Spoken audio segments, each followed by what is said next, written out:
Hello viewers, అందరికీ నమస్కారం. ఈరోజు సమ్మర్ స్పెషల్ మామిడికాయ పప్పు ఎలా చేసుకోవాలో చూపిస్తాను. చిన్నగా కట్ చేసుకున్న మామిడికాయ ముక్కలు, ఆనియన్స్, పసుపు, కారం, సాల్టు, పచ్చిమిర్చి, 1 కప్పు పెసరపప్పు. తాలింపుకి కావాల్సిన ఎల్లుల్లి రెమ్మలు, కరివేపాకు, ఆవాలు, జీలకర్ర, ఎండుమిర్చి కూడా రెడీ చేసి పెట్టుకుందాం. పెసరపప్పు ముందుగా కడిగి పెట్టుకొని ఒక కప్పుకి 2 కప్పులు వాటర్ వేసుకొని పచ్చిమిర్చి, ఆనియన్స్, చిన్నగా కట్ చేసి పెట్టుకున్న మామిడికాయ ముక్కలు కూడా వేసుకుందాం. కందిపప్పుతో కంటే పెసరపప్పుతో చాలా బాగుంటుందండి మామిడికాయ పప్పు.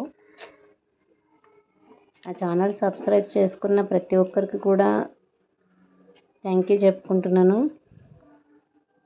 Keep watching my videos, keep supporting me. పసుపు కూడా వేసుకుంటున్నాను. ఒక 3-4 విజిల్స్ వేయించుకుందాము. విజిల్ వచ్చి చల్లారేలోపు కొద్దిగా ఆయిల్ వేసుకొని వెల్లుల్లి రెమ్మలు, జీలకర్ర, ఆవాలు, ఎండుమిర్చి, కరివేపాకు కూడా వేసుకొని ఫ్రై చేసుకుందాము. మూత తీసి చూసుకున్నాక పప్పు మంచిగా ఉడికిపోయిన తర్వాత తాలింపు అందులో చేసుకుందాము.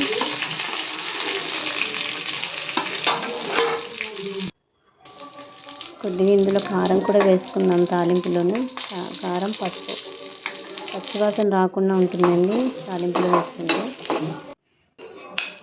చూడండి, పప్పు మెత్తగా ఉడికిపోయింది. మనకి ఇందులో కొద్దిగా వాటర్ కూడా మిక్స్ చేసుకొని తాలింపు వేసుకుందాము.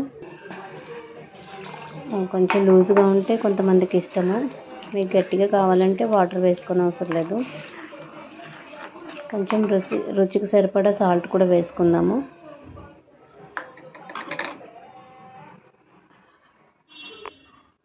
ఒక 2 నిమిషాల తర్వాత బౌల్ అవుట్ చేసుకుందాం.